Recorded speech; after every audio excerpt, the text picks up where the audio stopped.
Now, Zimbabwe is facing economic challenges. Their President Emmerson Mnangagwa was supposed to attend the World Economic Forum in Davos, Switzerland, but cancelled the trip to go and deal with violent protests that erupted over fuel price hikes in his country. Now, his Finance Minister Mthuli Ncube is in Davos and spoke to economics editor Thandeka Gqubule Mbeki.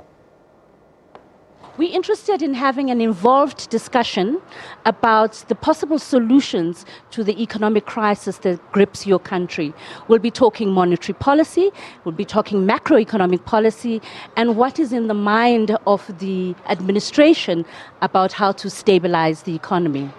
Thank you very much. Any views that you may express upfront about how to stabilize these things? Do you have a 3-point plan, a 5-point plan? Can you tell us what your high-level views are? Yeah. We have a whole plan. Thank you, Thandeka. We have a whole plan.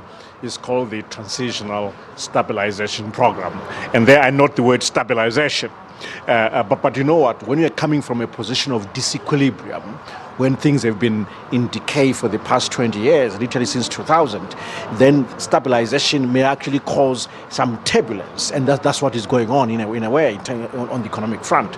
So we've got this agenda called the Transitional Stabilization Program, which is a 2-year agenda up to year 2020, and then beyond 2020 we have another 5-year strategy, and then another 5 years up to year 2030, and we have a whole vision called the 2030 vision, which aims to take Zimbabwe up to an upper middle income status by that year. We're already a lower middle income, already a middle income country with GDP per capita of $1,600 per person. We want to double that by year 2030. So let me try to unpack this Transitional Stabilization Program, because that is our response to normalizing things in Zimbabwe.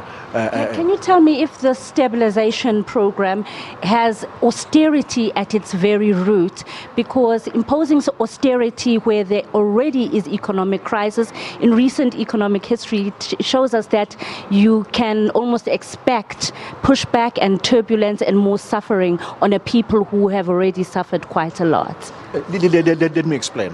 In the budget, after launching the Transitional Stabilization Program, obviously I also presented a budget on behalf of the government, and its theme was on austerity for prosperity. That really is a message also for government itself, which is that we have to live within our means. The budget deficit for 2018 was double digit, 11% of GDP, one of the highest in the region, as you can imagine, and perhaps one of the highest in the world. So you can understand why a Minister of Finance would be interested in austerity, to make sure that we live within our means. We know it is tough, it is painful, but it is doable. And in that realm, we said, let's focus on fiscal discipline. That's within the TSP program, within the budget as well. On fiscal discipline, live within our ways, restructure the civil servant, reduce government waste, reduce this. We even cut down our wages, by the way, as ministers from the president downwards. And the president, by the way, has been leading from the front on this issue. That is on the cost containment front. On the revenue front, we're improving tax collection. For example, we pushed through this 2% tax on financial transactions to basically bolster our revenue collection. But also we're continuing to do other things to stimulate production as well through the tax system. It's not just raising more revenue, but it's also stimulating the productive sector, stimulating exports using the tax system. So there's a whole agenda around fiscal discipline, but also with the right tax incentive. That's one side.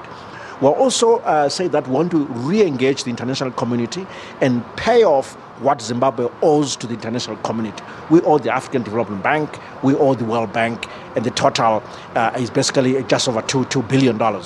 And this needs to be paid off, because why? These are what you call creditor financial institutions.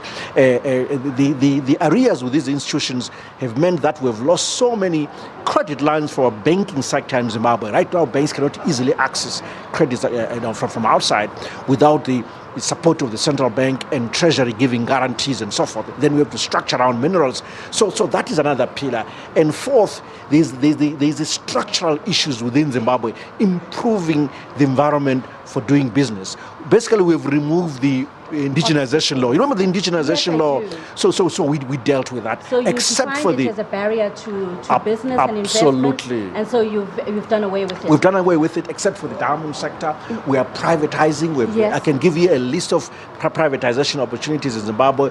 We've opened up investments, and we're promoting investments into the mining sector. What's going to happen that over the next couple of years, there's going to be $8 billion being invested by the private sector into the mining sector, resulting revenues of 24 billion. So there's all this opportunity that will create jobs and create stability, and is creating the right environment even for us to introduce currency reform.